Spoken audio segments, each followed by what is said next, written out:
Gusto ko lang maging malinaw sa inyo na dito sa klase ko, ako ang nasusunod. Naintindihan? Ma'am, ito po yung assignment ko. Anong klaseng assignment to? Parang ginawa lang ng bata. Mababa lang grades mo dito, ha? Pinaghirapan ko yung assignment na yun. Sino ang pambansang bayani natin? Ma'am, Scarlett. Ang pambansang bayani natin ay si... Oops! Napakabagal mo sumagot. Ang pambansang bayani natin. Straight to the point ang kailangan ko sagot. Ayusin yung sumagot, ha? Hindi na kayo elementary. Opo, ma'am. Pinayagan ba kita kumain sa loob ng klase ko? Ma'am. Akin na yan. Kung ayaw niyong binabastos kayo, wag niyo akong bastusin. Ay, oo, be. Kain tayo sa labas mamaya, ha? Hala, galit na si ma'am. Umalis lang ako saglit, ganyan na kayo.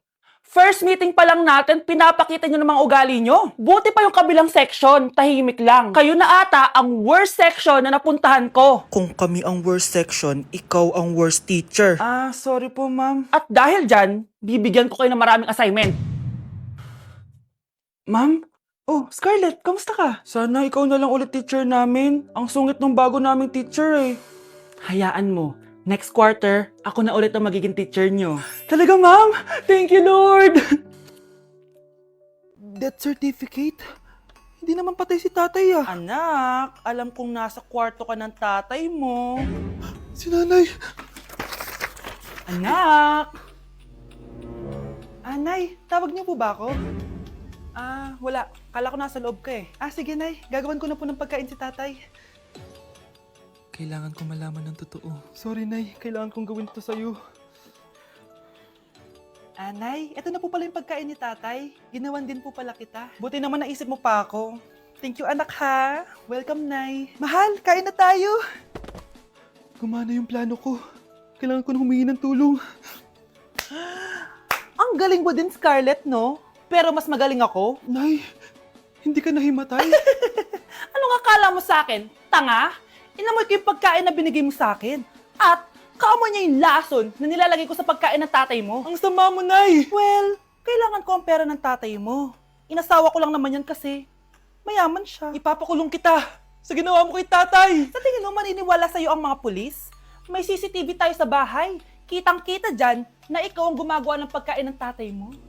Kanina pa nasa kulang mga pulis. At naririnig nila lahat ng sinasabi mo. Mga pulis? Nasaan na siya? Nakakatakot! Matalino ako, Scarlett. Alam kong gagawin mo yan. Binayaran ko ang mga pulis para din nila kulihin. Pera-pera lang. Walang iya ka talaga, nay. Sumama ka na sa akin. Itali nyo na yan. At siguraduhin nyong hindi makakatakas yan. Ano? Itatali? Hindi!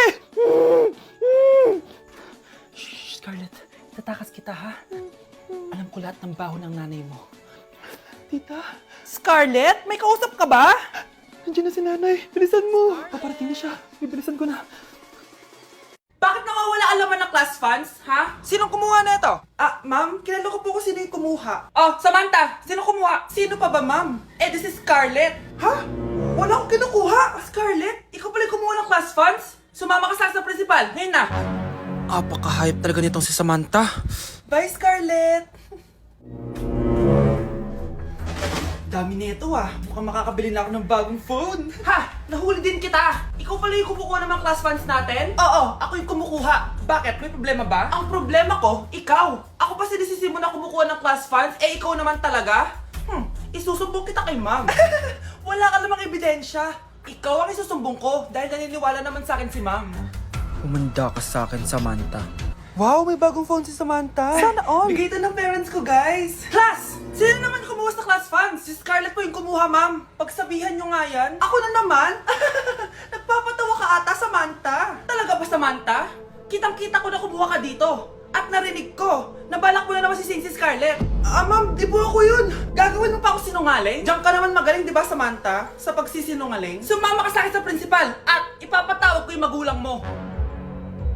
Buti nga sa'yo, Samantha. Deserve mo yan. Nag-uumpisa pa lang ako. Guys, maganda kayo. Magbe-beach tayo next week. Magpapaganda na ako. Ready na ako sumisid. Oh, may ambagan to Lo, magbe-beach. Baka oras na to para mag-break muna ako sa kakaaral. Teka, wala ka ba magbe-beach? Bakit parang mukhang ililibing ka na? Wow, nahiya ako sa'yo, te. Magbe-beach ka nga. Uod ka naman ng high school. Che! Pangit! Sinabihan niya akong pangit. Ayusin mo nga sarili mo, anak. Aral ka ng aral, mas mukha ka ng nanay kaysa sa akin. Hindi pwede to. Kailangan kong maging fresh bago kami mag-beach. 3 days later. Oh, aalis na tayo. Asan na ba si Scarlett? Ano ba yan? Pa-importante kasi. Wait guys, andito na ako. Scarlett? Ikaw yan? Ano nangyari sa'yo, be? Nagparitoke ka, no? Retoke? No. Sabi ng nanay ko, masama kasi yung araw sa balat natin. Kaya sinaya niya tong Garnier Vitamin C Serum. Anak, gamitin mo tong Garnier Vitamin C Serum. It can fade dark spots in just 3 days. For the mabilis and glow up ka dyan, anak. Oh, sino pang hindi nag-aambag dyan? Si Samantha hindi pa nagbabayad. Ha? Magbabayad naman ako eh. Wala lang akong pera ngayon. Oh, maiwan na hindi nabayad ah. Kawawa ka naman, hindi ka makakasama sa amin. Oh, sa'yo na to. Baka sakaling maging fresh ka din like me. Salamat ah! Bye! Punta na kami sa beach! Okay, class! Welcome back! Oh, ba't parang di kayo masaya? Paano kami magiging masaya, ma'am? 10 activities yung gagawin namin! Alam nyo, puro kayo reklamo. Konti pa nga lang yan eh. By the way, may bago tayong gagawin. Sabihin niyo sa akin kung ano yung New Year's resolution nyo. Mag-umpisa tayo kay Kyle. Ako po, ma'am? Sige, ako. Ako ba si Kyle? Ang New Year's resolution ko ay mas gagalingan ko pa sa school. Very good. Okay, next, Scarlett. Ang New Year's resolution ko ay ang wag ka jowa. Last year ko pa wini-wish kaso hanggang ngayon wala pa rin akong jowa. Lu, paano ka magkakajowa? Eh lahat na lumalapit na lalaki sa'yo, nire-reject mo. Kala mo ang ganda-ganda niya. Eh kung ikaw magiging jowa ko, wag na lang. Mamatay na lang ako. Oh, tama na yan. Samantha, ikaw na. Ang New Year's resolution ko ay wala. Dahil sobrang perfect ko, no? Feeling naman neto. Ako kaya yung pinakamabait at pinakamaganda dito, no? Ang pinakamasamang ugali. Anong sabi mo? Totoo naman eh. Dapat ang New Year's resolution mo, ang maligo ka. Puro ka make-up, ang asim-asim mo naman. Ganon? Ang New Year's resolution mo dapat ay ang mag-toothbrush ka. Dahil ang baho na hininga mo, lahat ng crush mo, nata-turn off sa'yo. Kumpara naman sa'yo, be. Itsurang pa lang, nata-turn off na sila. Walang hiya ka? Manda ka sa akin pagkatapos nito. Ang New Year's resolution ko ay ang ibagsak kayong dalawa. Okay po, ma'am. Hoy, ikaw! Tumawag teacher mo sa akin. Bagsak ka na naman? Anay, kasi ayoko na marinig. Simula ngayon, bawal ka lang gumala at mag-cellphone. Hindi pwede to. Anong gagawin ko? Aray! Sakit ng pagkaramdam ko! Magpahinga ka na, anak. Bipilit kita ng Chicken Joy. Sige po, Nay. Effective yung plano ko ah. A few moments later. Anak! Ayan, bilis, bilis! Oh, nagsiselfone ka na? Okay ka na, no? Maglinis ka na doon sa baba. Ang sakit. Ang sakit talaga ng pagkaramdam ko. Aba, teka. Huwag mo ako niloloko, ha? Magbihis ka na. Pupunta tayo sa doktor. Anay! Tara na! Hello, Doc. Ipapa-check up ko po tong anak ko. Sige, pasok kayo. Ano po nangyari sa kanya? Kasi Doc, palaging may masakit sa kanya. Totoo ba to, Doc? O kunwari niya lang para di siya mautusan? Tignan natin. May malalang sakit yung anak mo! Ha? Mamamatay na siya? Di ka magiging OA, mama. Meron akong gamot dito, ma'am. Last stock na lang to. Ipainom mo na. Effective yan, ha? Iinumin ko na, Nay, ha? Ayan, Nay. Okay na pakiramdam ko. Ayan! Huliin niyo na yan! Ano mangyayari? Isa siyang peking doktor! Kaya ikukulong na namin siya! Ha? Anak! Ano nangyayari sa'yo? Ay, expired na pala yung gamot. Walang hiya ka! Anak, maganda ka na. Bibili tayo ng bagong kotse. Talaga po, Nay? Excited na ako. Oo, anak. Kaya magbihis ka na. Tara na. Sige po, Nay. A few moments later. Welcome po, ma'am. Bibili po ba kayo ng kotse? Pumunta kami dito sa car shop, di ba? Baka submarine yung bibili namin. Meron po kami dito, ma'am. Bagong-bago. Murang-mura. Aba, anong tingin mo sa akin? Walang pera? Judgmental ka, ah. Di naman po sa ganun, ma'am. Tignan niyo po. Sige, titignan ko. Ang ganda, di ba, ma'am? Wow, ang ganda nga. Tapos, ang bango pa. Wow, ang ganda. Magkano ba to? 20,000 lang po yan, ma'am. 20,000? Ba't ang mura? Baka may sira to, ha? Wala pong sira yan, ma'am. Nay, ang ganda nito. Bilhin mo na. Sige, anak, bibilin ko na. Bakit tayo mabukas? Anak, teka lang ha! Anak, paano nakalabas yun? Saan ba yung batang yun? Hello anak, nasan ka? Nasa bahay po, Nay. Bahay? Huwag mo ako niloloko ha, malilintikan ka sa akin. Totoo nga po, Nay. Di niyo naman po ako sinama eh. Ha?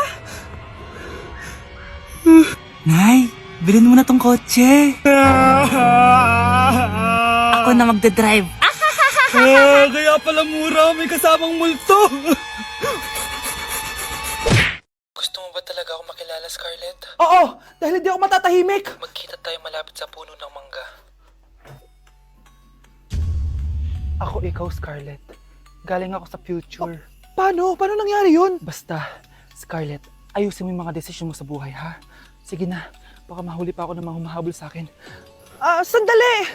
Sino humahabol sa'yo? Sino ba yung humahabol sa kanya? May mangyayari ba masama bukas? Bakit di pa siya tumatawag sa akin? Nay, si Biana po, pumasok sa school? Gumala daw kasama yung mga kaibigan niya. Tumatawag?